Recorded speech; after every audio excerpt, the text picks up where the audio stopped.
వచ్చిన వారంలో కూడా ఆ పనిలో తండ్రి ఎంతగానో మమ్మల్ని ప్రేమించి ఆయన ప్రణాళిక చదువుతున్నా సంకల్పం చదువుతున్నా మనందరినీ కూడా ఆయన సజీవులు ఎక్కడో వచ్చి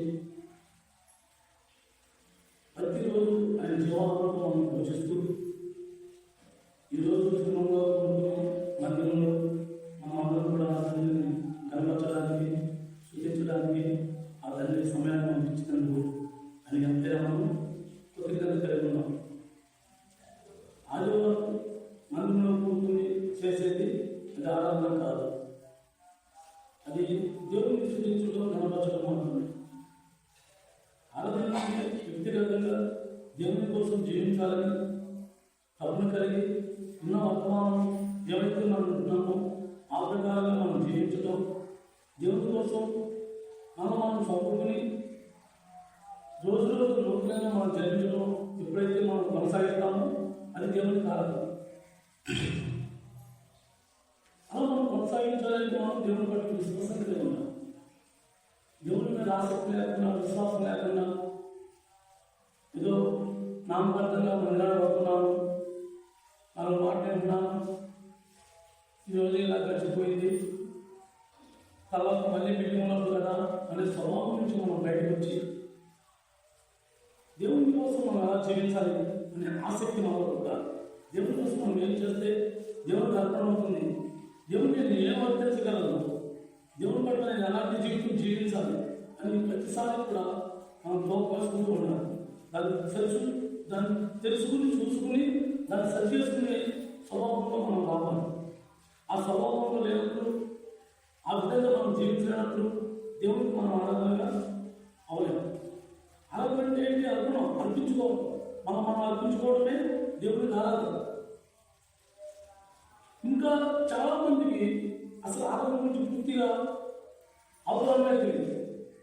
ఆరాధన అంటే ఒకరితో చేయాలని, ఓ స్త్రీ పురుషుడు చేయాలని, లేకపోతే ఏదో వాళ్ళకి నచ్చినట్టుగా అందరూ పైకి వేసి క్యారీ చేతులతో వ్యక్తి ఇలాంటివి కాదు. ఆరాధన అనేది వ్యక్తిగతంగా క్రైమ్లో కూడింది. క్రైమ్ చెల్లించాలి. క్రైమ్ చెల్లించకుండా ఆరాధన అర్థం లేదు. మనం అర్పణ అర్పించినప్పుడు దాన్ని మనం ఏం తీసుకోవడం, అందులోనే అన్ని వండుకుని రకరకాల అన్ని వండుకుని తీసుకెళ్ళి పెట్టి ఒక అన్నం పెట్టి ఒక ఉపయోగపడి అర్పణాన్ని అర్పిస్తారు. కానీ క్రైస్తవ జీవితం అది కాదు. క్రైస్తవ జీవితం ఎప్పుడు కూడా వాళ్ళకు వాడే అర్పణ అంటే మనమే దేవుడికి అర్పణ అయి ఉండాలి.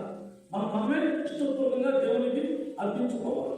అలాంటి ఇష్టపూర్వకంగా మనం దేవునికి అర్పించుకోవాలి అంటే మనం పూర్తి విశ్వాసంతో దేవుని వైపు తిరిగి ఉండాలి. విశ్వాసం లేకుండా దేవునికి ఇష్టం అసాధ్యం. ఏప్రిల్ రాసిన పత్రిక 11వ అధ్యాయం పేజీ నంబర్ 107.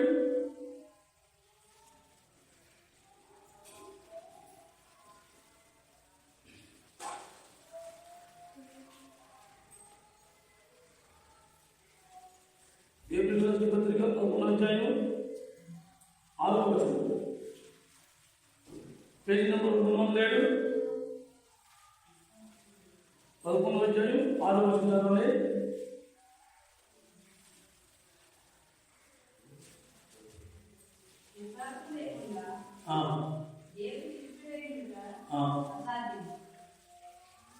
దేవునికి ఇష్టమైనగా అసాధ్యం. తర్వాత ఆయన ఎదుగువాడు ఆయన ఉన్నాడని నన్ను వెతుకువారికి బలం దయచేవాడని నమ్మవలేదు కదా. మనం మందిరానికి ఎందుకు వస్తున్నాం? దేవుడు ఉన్నాడని, ఆయన నమ్మిన వారికి ఆయన బలం ఇచ్చేవాడని ఖచ్చితంగా మనం నమ్మాలి. ఎప్పుడో ఏదో జరిగింది దాన్ని బట్టి దేవుడు నమ్ముకున్నాను, అలాగే నేను అనుకున్నాను అనేది కాదు. రోజు నాలో నూతనంగా దేవుడు నాకు బలం ఇస్తాడు. ఆ నూతనమైన బలాన్ని నేను పొందాలి. నేను నూతనంగా జీవించాలి. నా జీవితంలో 10 సార్లు నేను సరి చేసుకోవాలి, దాన్ని సరి చూసుకోవాలి. ఆ విధంగా దేవుని కోసం నేను జీవించాలి అనే ఆసక్తి, ఆ ఆలోచన, ఆ తపన కలిగి ఉండాలి. ఆ విశ్వాసం, అసలు విశ్వాసం లేకుండా అయితే మాత్రం దేవుడికి ఇష్టంగా ఉండాలి. దేవుడికి ఇష్టంగా లేనప్పుడు దేవుడు నిన్ను ఎలా తెలుసుకోవడం? మనం దేవుడిని ఇష్టపడాలి కదా. దేవుడికి దేవుడు అంటే మనం ఇష్టపడాలి కదా. దేవుడికి అంటారు? మన విశ్వాసం కలిగి ఉన్నప్పుడే దేవుడు మనం అంగీకరిస్తారు. అలాగే నిత్య విశ్వాసంతో కాదు, ఆ విశ్వాసానికి తగ్గ క్రియ కూడా ఉండాలి. ఆ క్రియ అలాంటివి ఉండాలి. ముందులో కాలు వేసుకోవడం, పనులు చేసుకోవడం ఇటువంటి కాదు. నీ ఇష్టం మనసు వచ్చేదాన్ని మనం చంపుకోవడం, దేవుని కోసం నిలబడటం, దేవుని కోసం జీవించడం, దేవుని కోసం త్యాగం చేయడం. ఏం త్యాగం చేయడం? మనం చేయగలిగిందే. అలాగే దేవుడు మరీ ఎక్కువగా మన నుంచి ఏమీ కోరుకోవాలి. మనం ఏదైతే చేయగలమో, ఏమైతే మనం చేయగలమో దాన్ని దేవుడు కోరుకుంటాడు. అది చేయాలి మనం. కానీ మనం దాన్ని కూడా ఈగల శక్తి ఉండి కూడా దాన్ని మనం ఇవ్వలేకపోతున్నాం. ఎందుకంటే ఈ లోకమనే మహిమలో మనం ఉండిపోయి దేవుడి మహిమకి దూరంగా ఉండి ఈ లోకమనే మహిమలో, ఈ లోకమనే గంటలో, ఈ లోకమనే అన్నవస్తున్నాలలో మనం మిగిలిపోతున్నాం. కాబట్టి దేవుడికి దూరం అయిపోతుంది. కాబట్టి మనం ఎప్పుడు కూడా దేవుడు సన్నిధి వచ్చినప్పుడు ఆ దేవుడు నాతో మాట్లాడతాడు. ఆ ప్రభు నా ప్రియుడు నా కోసం వేచి ఉన్నాడు, నా కన్నా ముందుగా నా ఫ్రెండ్ సిద్ధపడి ఉన్నాడు, నా ఫ్రెండ్ నాకు వేచి ఉన్నాడు, నాతో మాట్లాడతాడు. ఆ మాట నేను వినాలి. ఆ మాట నా ప్రియుడి కోసం నేను జీవించాలి, నా ప్రియుడి కోసం నేను త్యాగం చేయాలి, నిలబడాలి అనే శక్తి, ఆలోచన విధానంగా మనం ఉన్నప్పుడు అప్పుడు దేవుడికి ఆరోగ్యంగా మనం ఆ శక్తి లేనప్పుడు, అసలు ఆలోచన లేనప్పుడు పాస్టర్ మంగళ పాస్టర్ ఉంటారని, లేకపోతే నా ఏదో అవసరం ఉంది ఇవాళ నేను ఒక పక్షి కాకపోతే నలుగురు ఏమనుకుంటారని ఇలాంటి సాగు చెప్పుకుని మనం జీవించడం మనం కష్టం కాదు. ఎప్పుడు కూడా దేవుని సమయాన్ని ఎట్టుబడి గమనించేవాడు. అలాగే దేవుడు గమనించుకోవడం లేదా అని ఇష్టం ఉన్నా ఇష్టం లేకపోవడం వచ్చి కథలో చూడడం కాదు. అసలు దేవుడి పట్ల విశ్వాసం ఉండాలి. ఆ విశ్వాసం ఉంటే మనం ఏం చేస్తాం? దేవుడు నా ప్రభు నాతో మాట్లాడతాడు, నాకు తగిన భావిస్తాడు. నేను జీవించిన జీవితానికి నాకు తగిన మాట, ఆయన మాటే గొప్ప బహుమానం, గొప్ప పరం. ఆ మాట మనం ఆలోచించాలి. ఆ మాట ఆలోచించినప్పుడు ఆ పరం మనం పొందలేము. కాబట్టి మనం ఆసక్తితో దేవుడు మనకి పురుగు రావాలి. ఆ ఆసక్తి లేనప్పుడు, ఆ విశ్వాసం లేనప్పుడు మనం దేవుడి పట్ల మన ఆసక్తి లేనప్పుడు దేవుడి మీద వచ్చినామంటే రాకపోయినా ఉంటుంది. కాబట్టి ఎప్పుడు కూడా దేవుడు చాలా మంది విశ్వాసాలు ఎలా ఉంటారంటే, దేవుడు నాకు ఈ కార్యం చేస్తే నేను దేవుడి మందిరాలు వస్తాను, దేవుడు నాకు ఈ పని చేస్తే నేను దేవుడిని నమ్ముకుంటాను, లేదా దేవుడు నాకు ఈ పని చేస్తే నేను బాప్టిజం తీసుకుంటాను. ఇలాగా కొన్ని సత్తులు పెడుతూ ఉంటాను.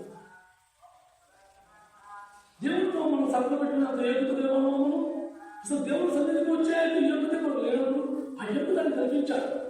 ఫస్ట్ మనం పుట్టారు కదా, దేవుడు సన్నిధిలో కూర్చునే ఎప్పుడే కోల్పోయిన వాళ్ళము. కానీ దేవుడు ఆయన పరిశుద్ధ సంఘంలో, ఆయన యొక్క యాజక సమూహంలో మనందరితో కూర్చోబెట్టాడు. అలాంటి దేవుడిని మనం ఎలా ప్రశ్నిస్తున్నాం? చాలా కాలం బట్టి ప్రభుత్వం నమ్ముకున్నాను కదా, నాకు ఇది చేసి పెడితే నీ మందిరంలో ఈ పని చేస్తాను, నాకు ఈ కార్యం చేసి పెడితే నీకు కావాల్సిందా? ఇలా దేవుడు మనం వ్యాపారం బేరలో అడుగుతున్నాడు. కానీ దేవుడు ఏం చేస్తున్నాడు? దేవుడు ఏమంటున్నాడు? మీరు నాకు ఇట్లని లేకపోతే మీరు చేసినట్టు కూడా వ్యర్థమే. కాబట్టి మనం దేవుడికి పెరిగి పెట్టుకోవాలి పొందాలి అంటే మనం దేవుడికి ఇష్టమై ఉండాలి. ఇస్రాయేల్ రోజుల్లో ఐగుప్తు నుంచి విడిపించినప్పుడు వాళ్ళందరూ చూశారు, ఎన్నో అద్భుతాలు చూశారు. ఎప్పుడు ఆ సూచనపై దేవుడిని కనిపించారు, మరో దేవుడిని మర్చిపోయారు. నిర్మాణం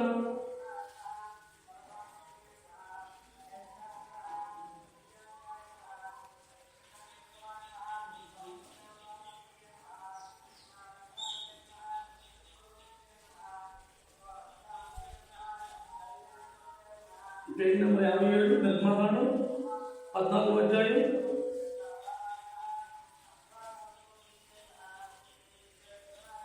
31వ వచనం.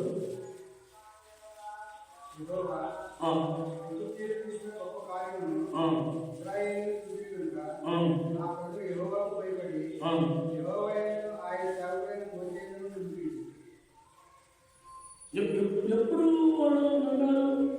అంతకుముందు దేవుడు అద్భుతాలు చేయలేదా?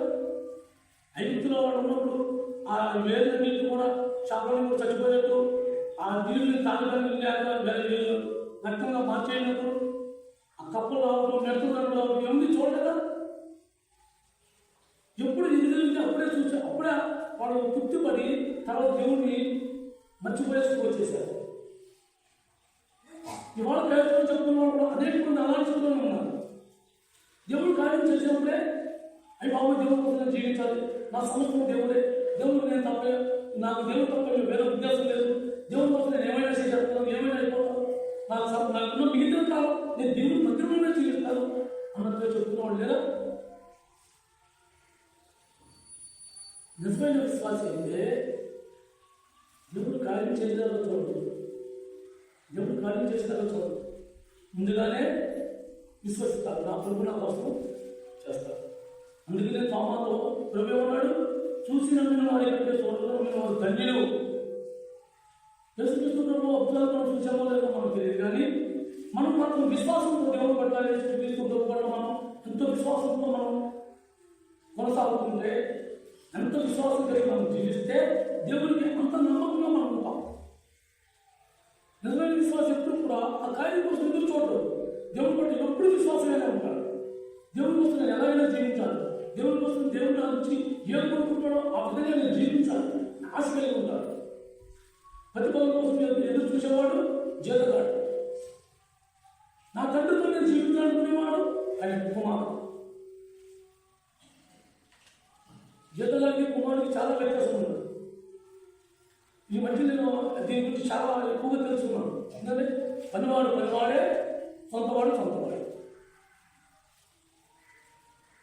కాబట్టి మనం పనివాడుగా దేవుడిని పిల్లలు, మనం దేవుడి పిల్లలు అంటే నా తండ్రి నాకు చేస్తాడని ఒక విశ్వాసం మనం కలిగి ఉంటాడు. నా తండ్రి నాకు ఏదైనా చేస్తాడు, నాకు అవసరమైంది చేస్తాడు, ఏదైనా కాదు నాకు అవసరమైంది చేస్తాడు, నాకు ఎది మేలది నా తండ్రి నాకు చేస్తాడు. ఇది నిజమైన విశ్వాసం, ఆసక్తి. ఏమోలే మా ఇంట్లో కార్యం జరిగితే నేను దేవుడిని అనుకున్నాను, ఎప్పుడు చాలా కాలం నుంచి మొదలుపెడతాం, కానీ ఈసారి దేవుడిని కలిగే దేవుడిని బాప్టిజం చేసుకుంటాను. ఇది కాదు దేవుడు మన నుంచి కోరుకునే విశ్వాసం. ఇది కాదు. దేవుడు ఉన్నాడు, మన మందిరంలో దేవుడు ఉన్నాడని, తగిన ప్రతిఫలం ఇస్తాడని మనం ఆశపడి మన మందిరానికి వచ్చాం. ఆ ఆశ ఎప్పుడు నిరంతరం దేవుడు నాకు చేస్తాడు. అంటే ఆ తండ్రి ఉన్నాడు, నాకు అవసరమైనప్పుడు నాకు ఇది అవసరమో, నాకు ఇది మంచో ఆ తండ్రికి తెలుసు, ఆ తండ్రి నాకు చేస్తాడు. వాళ్ళు ఎప్పుడు నమ్మారు? ఆ సముద్రంలో ఆ రథాలన్నీ కూలిపోయాక, పౌర సైన్యం మొత్తం నాశనం అయిపోయాక అప్పుడు విశ్వసించి దేవుడు కనపరిచారు, మోషేని కనపరిచారు. నిజమైన విశ్వాసం ఎప్పుడు కూడా సావుకుల మీద కానీ దేవుడి మీద కానీ నిజమైన విశ్వాసం కలిగి ఉంటాడు. నాకు సమయం వచ్చినప్పుడు నన్ను ఆడుకుంటాను, నాకు అవసరమైనప్పుడు నాకు తోడుకుంటారు. ఇది నిజమైన విశ్వాసం. అలాంటి విశ్వాసం కలిగి ఉండాలి. మన విశ్వాసాన్ని ఎప్పుడు కోల్పోకూడదు. విశ్వాసం కోల్పోయినప్పుడు మన జ్ఞాపకంలో దేవుడు సరిగ్గా వచ్చి జ్ఞాపకంలో దేవుడి కోసం జీవితాలని, జ్ఞాపకంలో నా సమస్తం దేవుడేనని చెప్పుకునేది ఆత్మీయత కాదు. ఆ ఆత్మీయత విశ్వాసం అయితే దేవుడికి మనం ఇష్టంగా ఉన్నాం. దేవుడి ఇష్టంగా మనం జీవించకపోతే మన ఆత్మీయం కాదు. కాబట్టి మన ఆత్మీయ జీవితంలో దేవుడు మనకు ఏదైతే చెప్తున్నాడో దాన్ని మనం గట్టిగా పట్టుకోవాలి. సమయం వచ్చి చూసినా ఎలా ఉన్నాయో వాతావరణాన్ని మనం చూస్తున్నాం కదా, టీవీలో వార్తలో అనేకమైన వివచ్చాలు. ఏ చదువు ఏమో జరగకపోతుందో తెలియదు, ఏ చదువు ఏం రాకపోతుందో తెలియదు. ఇంకా ఇప్పుడు దేవుడు ఇష్టంగా ఉన్నాం, ఇంకెప్పుడు దేవుడి కోసం సిద్ధపడ్డాం. అలాంటి ఆలోచన మనకు చాలా అవసరం. ఆ అవసరం లేకపోతే దేవుడు ఇష్టంగా మనం ఉండలేం. దేవుడి కోసం జీవించే వాళ్ళ కోసం దేవుడు సమస్తం ఇస్తాడు. మనం ఎప్పుడైతే దేవుడి కోసం ఇష్టంగా ఉన్నామో ఆయన తెలియదు మనం ఏమవసరమో.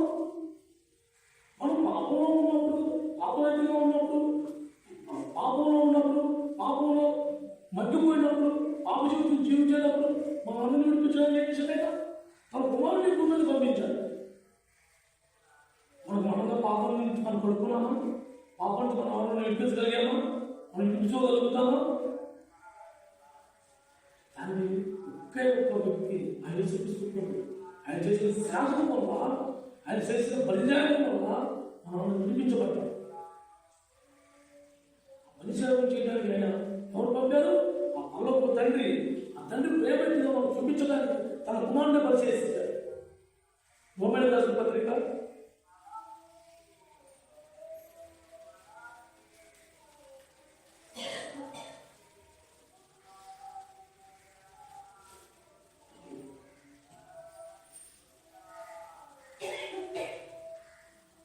రోమేయులకు రాసిన పత్రిక పేజీ నెంబర్ 39.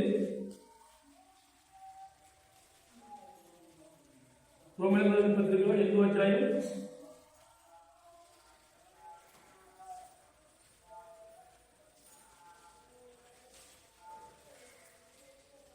31-32 చదవండి.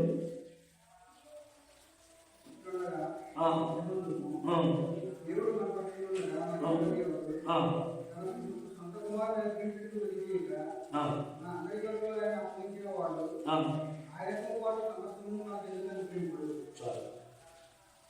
ఎప్పుడైతే నా తండ్రి నాకు ఉన్నాడు, నా తండ్రి నాకు చేస్తాడని మనం విశ్వసించామో అప్పుడు దేవుడే మన పక్షాన ఉన్నాడు. ఎప్పుడు మనం నిజంగా దేవుడికి విశ్వాసం కలిగి దేవుడిని పూర్తిగా ఆధారపడి దేవుడి కోసం మనం జీవించిన నిలబడినప్పుడు మన పక్షాన దేవుడే మన పక్షాన ఉన్నాడు. దేవుడు మన పక్షాన ఉన్నప్పుడు మనకి విరోధం ఎవరు? దేవుడు మన పక్షాన ఉన్నప్పుడు మనకి విరోధం ఎవరు లేరు. కానీ నాకు రోగం వచ్చిందని, లేక నాకు కష్టం వచ్చిందని, నాకు బాధ వచ్చిందని ఇది సైతం నాకు విరోధం తప్పు. ఎందుకంటే అవి ఈ భూమి శక్తిపడిన భూమి వల్ల ఈ భూమి మనం ఉన్నాం కాబట్టి ఇవన్నీ కూడా మనం వస్తాయి. ఏమి దేవుడు ఉన్నంత మాత్రాన, దేవుడి పట్ల పూర్తి విశ్వాసం ఉన్నంత మాత్రాన రోగాలు రాకుండా ఉండదు, అనారోగ్యం రాకుండా ఉండదు, బాధ రాకుండా ఉండదు, కష్టం రాకుండా ఉండదు, అన్నీ వస్తాయి. కానీ దేవుడు మనతో ఉన్నాడనే ఆనందం మనలో ఉన్నప్పుడు వాటిలన్నింటినీ మనం మర్చిపోవాలి. అలా అసలు మన జ్ఞాపకమే కాదు. అవి జ్ఞాపకం రాకుండా ఉండాలంటే మనం ఎప్పుడు కూడా దేవుడి పట్ల ఆసక్తి కలిగి ఉండాలి. దేవుడే మనతో ఉన్నాడన్నప్పుడు మనం ఎదుగురు. అలాగే దేవుడే నీకు తన కుమారుడిని అనుమతి ఇచ్చినప్పుడు దేవుడు నీకు ఎదుగుడు చేస్తాడు, అన్ని అనుగ్రహిస్తాడు. మనకి ఏది అవసరమో అది అన్ని చేస్తాడు. అవసరమైతే కొన్ని సందర్భాల్లో రోగం కూడా మనకు అవసరమే. కొన్ని సందర్భాల్లో ఆ రోగం కూడా మనకు అవసరమే. దాన్ని బట్టి దేవుని అట్లా ఆసక్తి కలిగి దేవుడిని ఆధారపడవచ్చు. లేకపోతే ఆ విధంగా మనం రోగం లేకపోతే మనం ఏదైనా దుర్మార్గమైన పని పాపంగా ఏదైనా చేయొచ్చు. ఆ రకంగా దేవుడు మన రక్షణ ఉండాలి. ఆ రోగం పెట్టాలి. అన్నీ అనుభవిస్తాడు. ఒకటి కాదు, మన సుఖాలే మనకు అనుభవిస్తూ కాదు, మనకి ఒక డబ్బు ధనం ఇవే కాదు మనకు చేసి అల్లోక ఆశీర్వాదాలు అంటే అన్నీ ఒకటని కాదు. మనకు సమృద్ధి జీవాహారం ఇచ్చాడు. అలాగే ఈ భూసంలో ఆహారం ఉంటాడు. ప్రతి కష్టంలో తోడుగా ఉంటాడు. కానీ మనం వెతుకుతున్నాం. దేవుడు మనం వెతుకోలేక, దేవుడి పట్ల ఆసక్తి లేక, దేవుడు అనే సత్యాన్ని మనం తెలుసుకోలేక మనం దేవుడు విడిచిపెట్టుకుంటున్నాం. కాబట్టి మనకి ఎంతసేపు నాకు రోగం ఉంది, నేను నష్టపోయాను, నేను ఇబ్బంది పడుతున్నాను, ఈ లోకంలో తిరుగుతూ ఈ లోకంలో చూస్తున్నాం. కానీ పౌలు ఆనందించండి, మనం చెప్తున్న ఆనందించండి ఎలా చెప్పగలిగాడు? పౌలు పూర్తిగా దేవుళ్ళు నిలవైపోయాడు. తనకున్న ఖైదీగా ఉన్నప్పుడు, బందీగా ఉన్నప్పుడు ఆ మాట చెప్పగలిగాడు. ఎలా చెప్పగలిగాడు? ఇవన్నీ ఏమి చూస్తున్నా దేవుడు తనలో కూర్చున్నాడు, ఆ ప్రభు మాట్లాడుతున్నాడు, తన వాళ్ళకు ఆగేస్తున్నాడు, ఇంటూ ఆలోచిస్తూ ఉన్నాడు. తను ఈ వాక్యాన్ని మర్చిపోయాడు. దాంట్లో రుచి తిరిగాడు. ఆ తీపి తను తిన్నాడు. తనకి మనం మాట్లాడాడు. మనకు కూడా అవకాశం ఉంది. మనం పొందాలని ఆశ ఉంది. మనకు కూడా దేవుడే అవకాశం ఇచ్చాడు. మనం ఎందుకు పొందలేకపోతున్నాము? ఆ యొక్క ఆనందం మనం ఎందుకు పంచుకోలేకపోతున్నాము? అంటే పూర్తిగా మనం దేవుడి వైపు తిరిగినప్పుడు, పూర్తిగా దేవుడి వైపు మనం ఆధారపడినప్పుడు, పూర్తిగా దేవుడితో మనం కలిసి జీవితాన్ని తీర్మానించుకున్నప్పుడు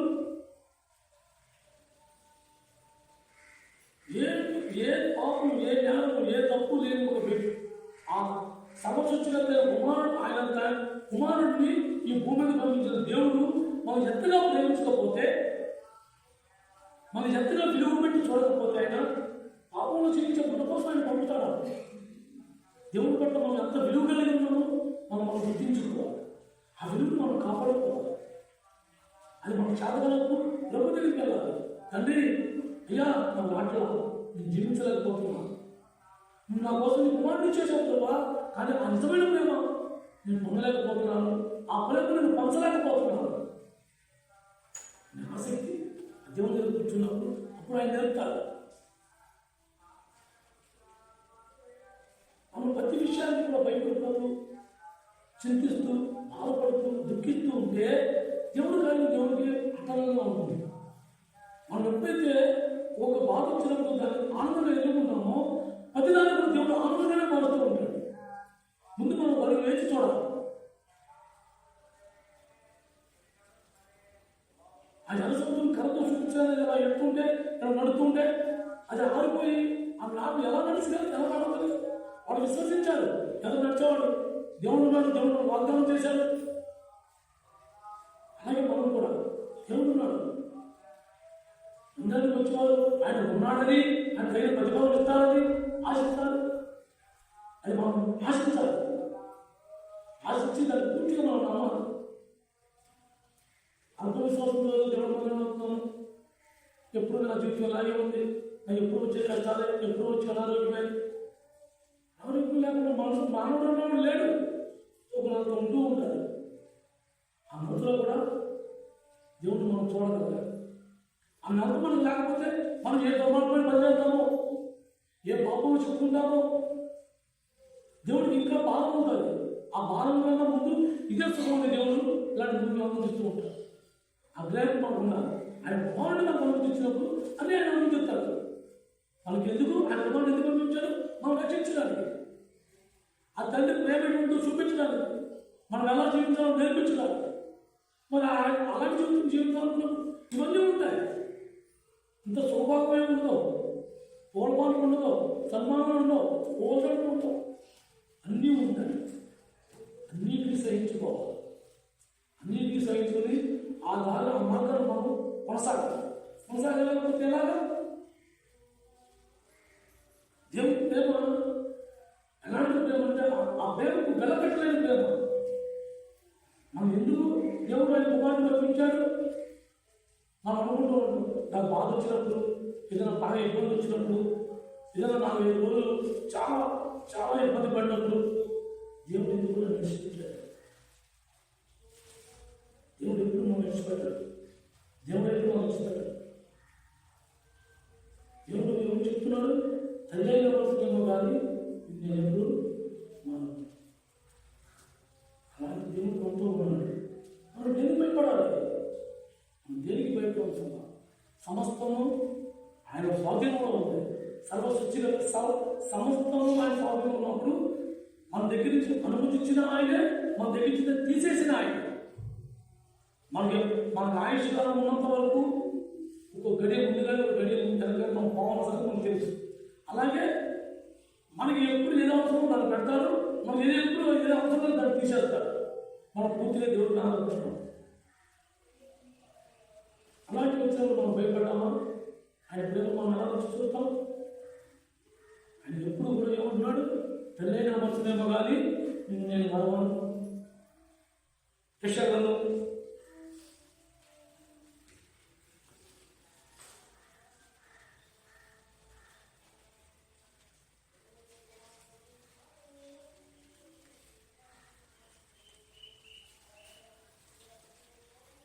ప్రేమ రామప్పుడు యెషయాలో 43వ అధ్యాయం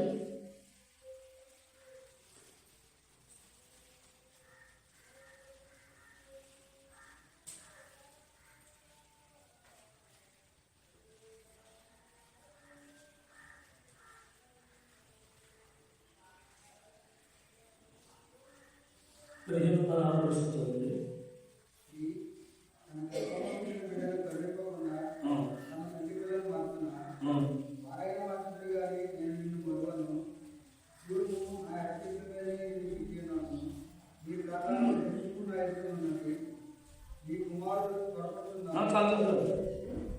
ఈ ప్రకారం నిత్యము నా యొక్క ఉన్నది. దేవుడు ఆయన ప్రేమతో పోల్చుకుంటే ఈ భూమి మీద ఎక్కడ కూడా అంతటి ప్రేమ కనిపించాలి దేవుడికి. అంతటి ప్రేమ కనిపించాలి. అందుకనే ఆ ప్రేమ తల్లితో పోల్చాడు. ఆ తల్లి ఒక్కటే ఆ బిడ్డను అలా ప్రేమించుతారు. బిడ్డ పుట్టినప్పుడు చిన్నప్పుడు అనారోగ్యంగా ఏదైనా ఉన్నప్పుడు ఆ పిల్ల ఆ చంటి బిడ్డే కదా, దేవుడు మళ్ళీ ఇష్టాన్ని ఆశలు వదిలేవచ్చు కదా, కానీ వదలదు. ఎంత ఎంత బాధతో దుఃఖంతో ఆ తల్లి ఆ పిల్ల ఆ స్త్రీ తల్లిదండ్రులు చెప్తారు, నా పిల్లడు బాగోలేదు, వచ్చి హాస్పిటల్ తీసుకురావండి, ఇందులో వదిలేశారు, నాకు ఏమైంది చెప్తున్నాడు చూడండి అని ఆ తల్లి ఎంత వేదంతో ఉంటుందో ఆ తల్లిని తెలుసు కాబట్టి ఆ పర్లోకి ఆ తల్లి ప్రేమ చూపించారు. భర్త ప్రేమ కొన్ని సందర్భాల్లో భార్య మర్చిపోవచ్చు, అలాగే భార్య ప్రేమ కొన్ని సందర్భాల్లో భర్తను మర్చిపోవచ్చు, కానీ తల్లి మనం ఆ తల్లిగా మనసుకేమో కానీ మిమ్మల్ని నేను మరణమంటుంది. తల్లిగా మిమ్మల్ని మనసుకేమో కానీ తన బిడ్డల మనసుకేమో కానీ ఎన్నడూ మిమ్మల్ని నేను మరణం. అలాంటి ఆరాధించిన దేవుని మనం ఎలా ఆరాధించాలి, ఆయన మన నుంచి ఏం కోరుకుంటున్నాడు, దేవుడు మన నుంచి అసలు ఏం కోరుకుంటున్నాడు, మనం ఎలా జీవిస్తే దేవునికి అంగీకారంగా ఉంటాం, మనం ఎలా జీవిస్తే దేవునికి అర్పణగా ఉంటాం. ఈ లోకంలో అనేకమైన ఉన్నాయి కదా, అటు నేటితో పోల్చడం తన ప్రేమకు తగ్గ లోకం తల్లి పంచాయేశ్వరాలు తల్లి అంత మంచి ప్రేమ దగ్గర ఉంటుంది. అన్నదమ్ముల ప్రేమ అలాగే ఉంటుంది. ఎందుకు తమ్ముడు వాళ్ళ అక్క కలిసి వస్తే అన్న ప్రేమింటారు, అన్న వాళ్ళ తమ్ముడు కలిసి వస్తే తమ్ముడు ప్రేమింటారు, అక్క వాళ్ళ చెల్లి కలిసి వస్తే చెల్లి ప్రేమింటారు, చెల్లి వాళ్ళ అక్క కలిసి వస్తే అక్క ప్రేమింటారు. కానీ ఇక్కడ తల్లే ఆ బిడ్డలందరినీ పోషించి కాపాడి, కానీ ఆ తల్లిని మరుతారేమో కానీ నేను మరణం. అవును నిజమే, తల్లి కూడా మరుతారు దేవుడు సందర్భం. ఎప్పుడో తెలుసా, దేవుడు తీసుకుపోయినప్పుడు అయ్యో ప్రభా ఉన్న పిల్లలు ఇచ్చారు అని అర్థం ఉంటుందా? ఉండదు. దేవుడు రమ్మగానే మనం దాన్ని ఎవరో ఆపడం లేదు. అప్పుడు ఆ తల్లి బిడ్డలు చెప్పకూడదు.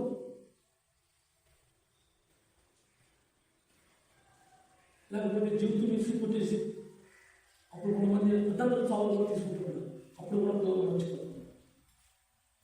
అయినా కానీ దేవుడు మాత్రం మనం ఎంత ఇసుకిచ్చినా, ఎంత బాధపెట్టినా, ఎంత దేవుడిని దుఃఖించినా సరే ఆయన ఏమంటాడు, నా బిడ్డలు నా దగ్గర పడతారు.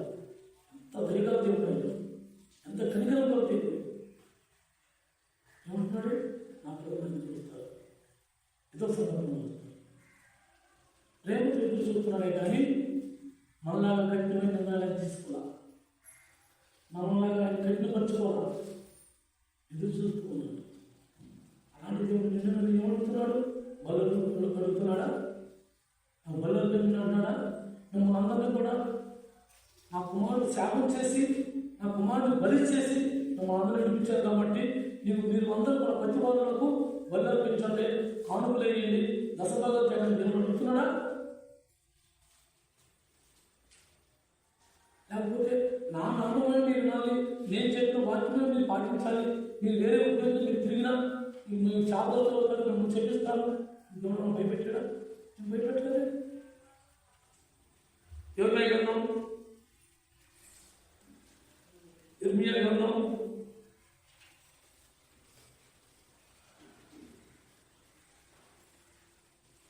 433 7వ అధ్యాయం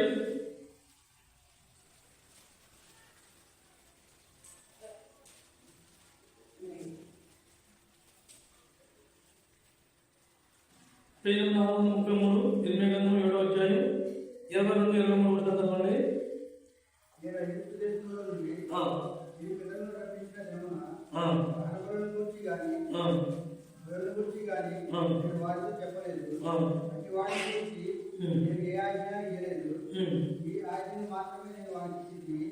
ఏదనగా నా మాటలు మీరు అంగీకరించినట్లా నేను మీకు దేవుడిని ఇచ్చును. మీరు నాకు తండ్రి మీకు క్షేమం కలుగునట్లు నేను మీకు ఆజ్ఞాపించిన మార్గం అంతటి యందు మీరు నడుచుకోండి. దేవుడు ఎవరు మన సంతానం అడిగాడా, మన సంపద అడిగాడా, నువ్వు వాళ్ళ నా మగలో దాంతో ఉందని అడిగాడా? నీ మనసులో నాకు కొంచెం స్థానమే, నేను నీలో ఉంటాను, నేను విడిపించుకున్నాను, నేను పాపం నుంచి ఈ పాపం అనే లోకం బందీ నుంచి నేను విడిపించాను కాబట్టి నీలో నాకు నేను చోటి,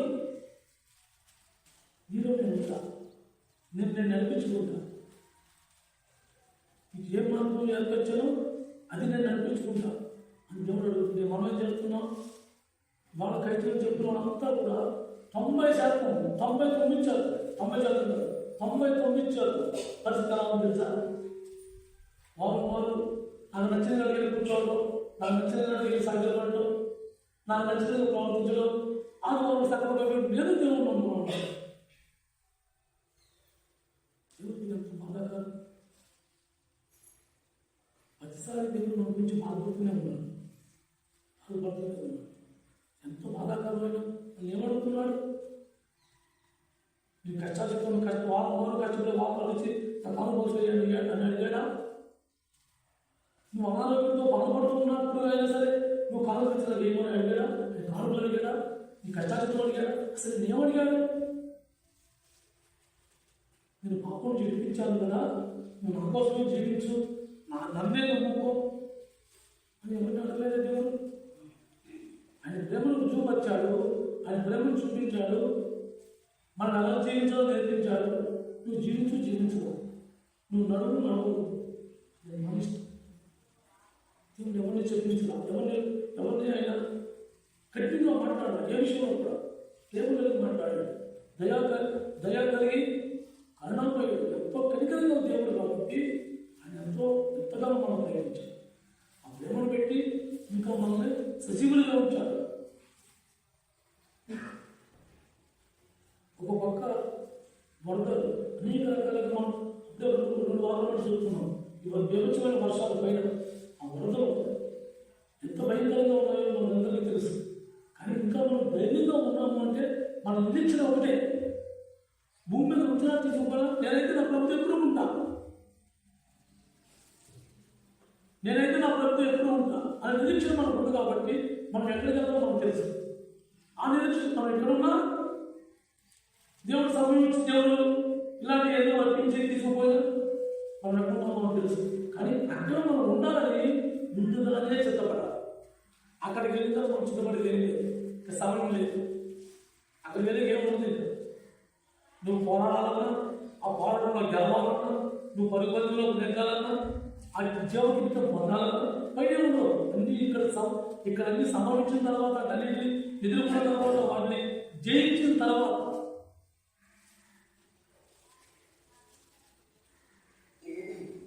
సుమారుగా అడిగిన దేవుడు వల్ల ఏమంటున్నాడు? మేఘ గ్రంథం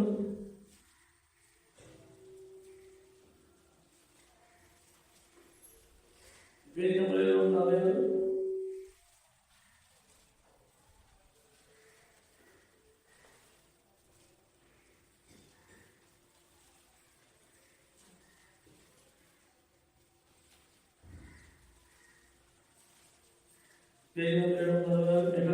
6 అధ్యాయం 6, 7 వచ్చిన తర్వాత చదువుకోమండి.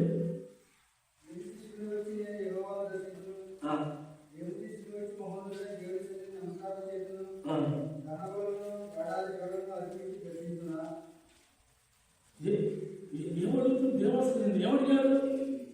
నిన్ను పాపం నుంచి విడిపించిన దేవుడు ఈ బందికాల నుంచి, ఈ బంధింపబడిన వాటి నుంచి, మన ప్రాణ భయం నుంచి, పొగల భయం నుంచి, కష్టకాల వాళ్ళు అనేక సందర్భాల్లో మనం విడిపించిన దేవుడు మన నుంచి అసలు ఏమడుగుతున్నాడు?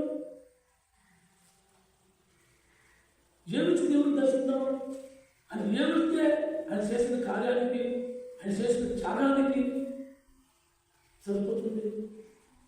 ఏమన్నా ఇవ్వగలం అసలు మనం? మన దగ్గర ఏమన్నా ఉందా? ఇవ్వటానికి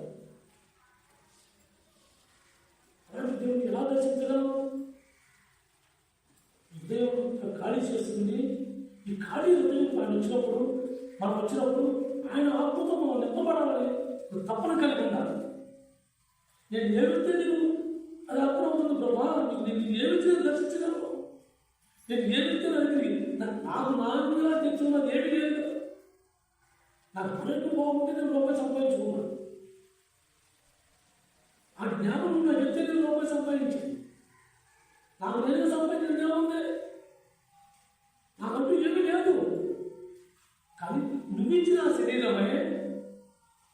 శరీరమే నీకు భయంకరంగా నన్ను ఉంచబడ్డాను. అది ఉంచుకోవడానికి నేను సిద్ధంగా ఉన్నానా?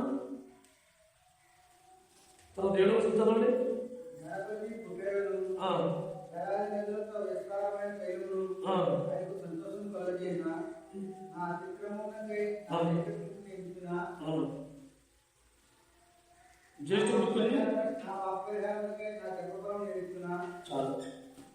జీవితంలో పాపం దేవుడు పాపం గురించి, మనం చేసిన పాపాల గురించి తన కుమారుని ఆప్షన్ చేశాడు. వీళ్ళందరినీ వినిపించు, బందీలో ఉన్నాడు, వీళ్ళ క్రైమ్ వాడు చెల్లించలేరు, వాడు చదువు వేదన పడలేరు. వాడు ఆయన వెళ్తావా చేస్తూ వెళ్తాను ఆయన. ఇవాళ ఏ విషయమైనా సరే మనం నేనే చేశాను అని స్థితిలో మనం ఉండగలిగామా? నేనే చేశాను అనే మాట మనం ధైర్యం చెప్పగలుగుతున్నాం. మన గౌరవం పోతే మన విలువ పోతే పడిపోయి, మన గౌరవం సరిగా పడిపోయి. అని ఎవరిని పోటీ పడ్డాడు? వీళ్ళందరూ చేసినా నేనే చేశా, ఈ పాపం నేనే చేశా. నేను చేసేవారు నేను.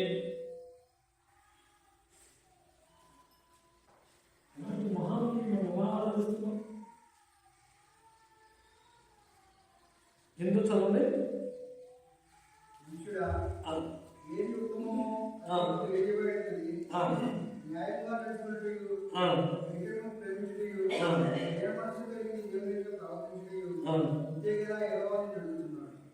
ఏమడుగుతున్నాడు?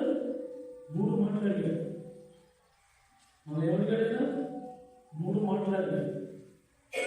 న్యాయంగా జీవించుదా, ధ్యానం కలిగి, కలిగ్రహం కలిగి, ధ్యానం దేవుని జీవించు. 3 మాట్లాడాడు. దేవుడు మనం అడిగింది దాంట్లో ఏ ఒక్క మాటలు మనం పాడగలుగుతున్నాం? ఏం ఒప్పుకోలేదు అసలు. న్యాయంగా జీవించుకుంటే ఏదైనా సందర్భం వచ్చినప్పుడు న్యాయంగా మాట్లాడి పక్షపాతం నుంచి మనం ముందుకు ఫస్ట్ పక్షపాతం అంటే ఏంటి?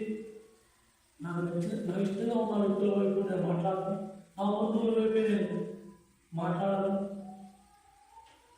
ఏదైనా సంస్థలు ఎదుర్కొన్నప్పుడు నా పిల్లల బట్టి నేను రక్షించుకోవాలని తాపత్రయపడను. ఇది పక్షపాతం. న్యాయంగా ప్రవర్తించడం అంటే ఎది న్యాయమో మన కళము కలిగించింది, ఎది న్యాయమో మనం నష్టపోయినా న్యాయం. ఆ న్యాయం కోసం చెల్లించాలి. అలాగే కనికరం.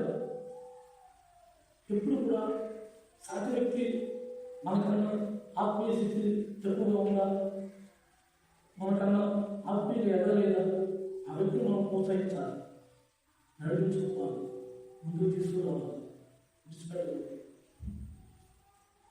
అలాగే బాధలను, కష్టములను మనం ఓదార్పుగా తగిన సలహా మనం ఇచ్చి దేవుని మనసులో ఆ యేసుక్రీస్తు ఎలాగైతే ఓర్మ నుంచి మనం ప్రోత్సహించాలో అలాగే మనం కూడా ప్రోత్సహించాలి, ఓర్మను కలిగించాలి. అలాంటి దినమనసు దేవుని ఎదురు దినమనసు కృష్ణుడు కాదు, దేవుని ఎదురు. దేవుని ఎదురు ఎంతో గొప్పవాడు కావచ్చు, దేవునికి ఎంత గొప్పవాడు కావచ్చు, దేవునికి నేను ఎంతో ఎక్కువగా నేను ప్రేమించవచ్చు, నేను ఎక్కువ అభిషేకించవచ్చు. కానీ దేవుని ఎదురు ఎలా ఉండాలి?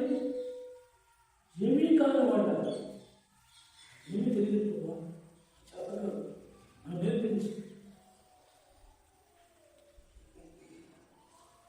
దేవుని ఎదురు దినమనసు నేర్పించుకుంటాం, నేర్చుకుంటారు. అదేమీ చాలా అవును కదా, నాకు అవ్వచ్చా?